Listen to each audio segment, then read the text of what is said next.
Here's the thing about real estate markets. They look simple from the outside. Numbers go up, numbers go down. But if you're making a decision about buying or selling a home, one of the largest financial transactions in most people's lives, numbers go up is not a strategy. Understanding the data is the strategy. And that is exactly why I do this every single week. My name is Perreault. I'm the managing principal broker at Fiv Realty, licensed in Oregon, Washington, and California. Before I ever sold a home, I spent years in aerospace engineering and Fortune 100 manufacturing, where the entire job was understanding complex systems through data and making decisions based on what the data actually said, not what it felt like. I brought that framework into real estate 21 years ago, and it is the reason I'm standing here today instead of just telling you the market is hot or it's slow. Those words are meaningless. The data are not. Welcome to the Portland Metro and Clark County market update for the week ending April 21st, 2026. Now let's get into it. Why rolling averages matter is something important to understand first. Before I get into this week's numbers, I want to explain something that is foundational as to how I analyze this market, because without this context, the data can genuinely mislead you. Every week, I receive raw weekly data from the RMLS, our regional multiple listing service, and every week that data swings. A holiday, an unusual closing surge, a very expensive house sells,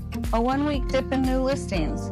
If you look only at the weekly number and declare that the market has changed, you'll be wrong more often than you are right. Think of it like monitoring temperature on a production line. If one sensor spikes for 30 seconds, you don't shut down the line. You watch the 12-hour rolling average. That's what tells you whether something real is happening. That is exactly what a 12-week rolling average does in real estate. It takes the most recent 12 weeks of data, right-weighted so it corresponds to current conditions, and smooths out the week-to-week noise. The result is a trend line that gives you signal instead of static. When I show you a rolling average rising, it means something durable is happening. When it holds flat, the market is genuinely steady. When it turns, you are often seeing the trend turn before the headlines do. That's the methodology. So let's apply it to what this week's data actually shows. So let's talk about interest rates. This is where every buyer and seller should start. The cost of money. I'm Point Federal Credit Union, which I use because it's one of the lowest rates and it is local to Portland. Their 30-year fixed conventional rate is holding at 6% this week with a half a point and an APR of 6.101%. That is unchanged from last week. Very steady. But here's the context you need. Back in mid-February, this rate was 5.625%. It climbed steadily through March, based mainly on issues about the war in Iran, hitting 6.250 in late March. Since then, it has pulled back to 6% and held there for 2 consecutive weeks. What does that mean? It means the run-up is pausing. We are not back to the 5.625% level that briefly appeared earlier this year, but we are no longer at the 6.25% peak either. For a buyer looking at a $55,000 home, that's our median, with 20% down, the difference between 6.25% and 6.25% on the monthly payment is roughly $200 per month. At 6%, you're sitting in the middle of that range, so about $100 a month. That's real money. The rate environment right now is not preventing transactions, as I will show you in a moment. Pending sales are actually up significantly year over year, but it is a headwind for purchasing power. Sellers need to understand that their buyer pool is rate sensitive, which ties directly into how aggressively you need to price. So let's talk about supply, what I think of as the faucet. Let me explain using this framework that I come back to often. Think of the housing supply as a faucet filling a bathtub. The faucet is new listings and returning inventory. The drain is homes going into escrow because somebody bought them. When the faucet runs faster than the drain, the water level, inventory, rises. When the drain pulls faster than the faucet, it drops. Right now in Portland Metro and Clark County, the faucet is running strongly. Active listings this week came in at 6,708. That is compared to 6,158 at the same week last year, an increase of 8.9%. On the rolling average, active listings are sitting at 6,010 compared to 5,393 at this time last year. That is an 11.5% increase in available supply on a trend basis, not a blip, a sustained condition. New listings this week were 726, essentially flat with the 746 posted at this point last year. So the inflow, the faucet, is stable. What has driven the inventory increase is not a flood flood of new listings, it is homes staying on the market longer. They're accumulating. That brings us to days on the market. Price reductions are worth noting here as well. We saw 695 total price reductions in the last 7 days, with 332 of those at $15,000 or more. That is up from 657 total reductions at this point last year, a 5.8% increase year over year. The 12-week rolling average on price reductions is 574 compared to 524 at the same point last year. So sellers are adjusting. That is what happens when a market has this much inventory pressure. So now let's talk about the drain, the demand.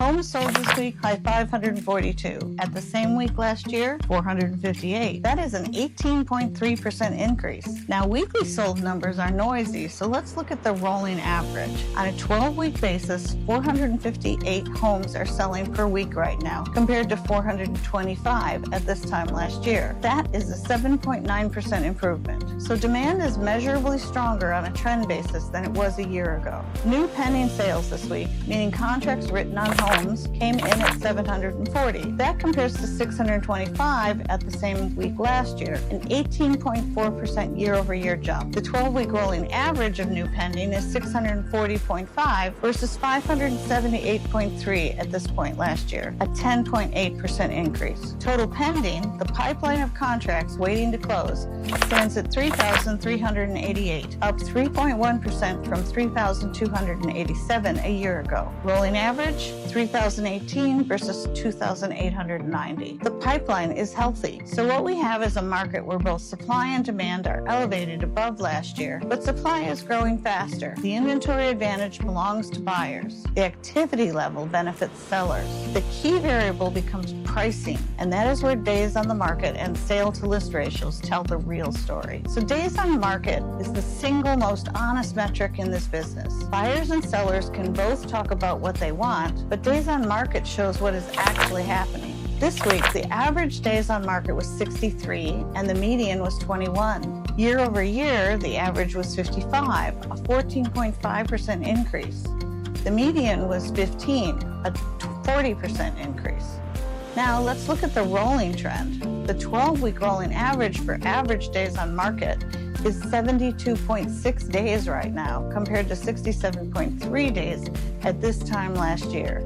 That is a 7.8% increase. Slower than the spot number, but consistent and sustained. So here's what that tells you in practice. In a balanced market, average days on market of 60 to 70 days signals a healthy negotiation environment. We are in that range, but the directional trend matters. We've been over 70 days on the rolling average since the turn of the year, and we are just now seeing it ease back towards the low 70s as seasonal spring activity picks up. The median days on market at 21 tells you something important too. The median home, if it is priced right in the right neighborhood, is going under contract within 3 weeks. But the average being 63 days means there's a long tail of homes sitting 90, 120, 150 plus days. Those are homes with pricing or condition issues. And really, condition issues results in pricing issues because people want to buy a house that they can just move into. So those are dragging the average up. If you're a seller and your home has been on the market more than 45 days, you are in that right-hand tail. The market is not broken. Your positioning, it probably needs some adjustment. Let's talk about prices. The average sales price this week, $634,624. The median, $555,000, as I mentioned earlier. Year over year, the average is up just 0.3% from $632,670. Median is actually down slightly from $560,000 to $555,000, a 0.9% decline. Now, if you look at the rolling averages, which remove the noise, the 12-week rolling average for average sale price is $620,904 compared to $614,966 at this time last year, a 1% gain. Median rolling average, $547,757, up 0.6% from $544,520 last year. What you're looking at is price stability, not a crash, not a surge, a market that is holding value at essentially a 1% appreciation rate on a rolling basis. That is significant because we are at 6% interest rates and inventory is up 11% year over year. In an environment like this, price stability is actually a sign of underlying demand resilience. The context that matters. If prices were going to collapse under the weight of rising inventory, you would see the rolling averages turning down. They are not. They are creeping up very slowly but durably. So the sale to list ratio tells you how much negotiating leverage exists in the market. Average sale price is a percentage of asking price this week, 99.47%. That means on average, buyers are paying just barely below list, about 53 cents off every $100 of list price. The median ratio is 100.02%, meaning half of all homes are still selling at or above asking. However, here's the nuance. The average sale price as a percentage of the original asking price is 97.31%. That includes all the price reductions taken before a home finally went under contract. So while homes often sell close to their final list price, many of them had already been reduced once or twice before getting an offer. The original asking ratio is the honest one. The 12-week rolling averages average at 99.36%, median at 100.01%, original asking at 96.5%. These are stable. The market is not collapsing to 95% of asking. The 12-week rolling averages average at 99.36%, median at 100.01%, original asking at 96.50%. These are stable. The market is not collapsing to 95% of asking, but buyers are getting small concessions on most transactions. What this means for you. Let me put this all together. If you are a buyer, this is not the crisis market some headlines might suggest, but it is more favorable than anything we have seen in the last several years. You have more inventory to choose from than any spring in recent memory. Homes are sitting longer, giving you time to do your due diligence. And a meaningful percentage of sellers have already reduced their price before you even wrote your offer. The well-priced, well-conditioned home is still going fast, median 21 days. But if you find something with 60 or 90 days on market, that seller is likely ready to negotiate. If you are a seller, demand is genuinely strong. Buyers are out there. Pending sales prove it. But they are being selective and they have choices. Every day your home sits on the market at the wrong price, buyers are comparing it against newer, fresher listings. The average sale to original asking of 97.31% means the longer you wait to price correctly, the more you ultimately give up. The strategy is to price it right on day one, not to chase the market down. If you are a move-up or move-down buyer, rates at 6% with a market holding value, not spiking, not crashing, is actually a rational environment to make a move. The question is not whether the market is perfect. The question is whether the move makes sense for your life and your financial position. That is a conversation worth having. Closing. The data do not lie. The interpretation of it might, and that is why I do this every single week. Not to hype the market, not to talk you in or out of anything, but to give you the clearest possible picture of what the numbers actually say. If you found this useful, hit subscribe. Every week, I will be back here with fresh data, the same framework, and zero spin. If you want to talk through your specific situation, whether you are buying, selling, or just trying to understand what your home is worth in today's market, reach out. You can also visit pdxhomesforsale.com for the blog version of this update or pdxhomesforsale.net to search active listings directly. I am Lauren Perreault with Fiv Realty. See you next week.